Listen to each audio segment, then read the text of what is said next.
అయినా కూడా మీరు ఏమాత్రం భయపడకుండా నరేగాలో డబ్బులు ఇవ్వకపోయినా, నీరు చెట్టు డబ్బులు ఇవ్వకపోయినా, మీ ఆస్తులు విధ్వంసం చేసినా మీరు ఒకటే ఆలోచించారు, ఈ రాష్ట్రం బాగుంటే మళ్ళా నేను సంపాదించుకుంటాను, నా ఆస్తి పోయినా పర్వాలేదు, నా రాష్ట్రం బాగుండాలని తప్పించిన మిమ్మల్ని నా జీవితంలో ఎప్పుడూ మర్చిపోలేను. అలాంటి కేసులు చాలా చూశాను. అందుకే నేను ఒకటే చెప్తున్నా, ప్రతి ఒక్క కార్యకర్త చేసిన త్యాగాన్ని గుర్తుపెట్టుకుంటాం. అదే సమయంలో మీ అందరికీ ఒకటే విజ్ఞప్తి చేస్తున్నాను, నేను బయట వస్తే కిలోమీటర్లు పరిగెత్తిన కార్యకర్తలు ఉన్నారు. అదే పని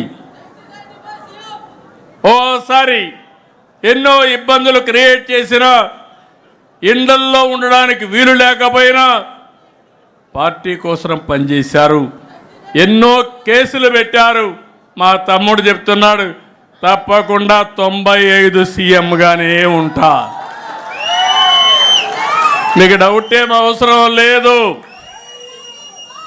మంచికి మంచిగా ఉంటా. ఎవడైనా చెడు చేసి తప్పించుకోవాలంటే తాట తీస్తా, దాంట్లో సందేహం లేదు.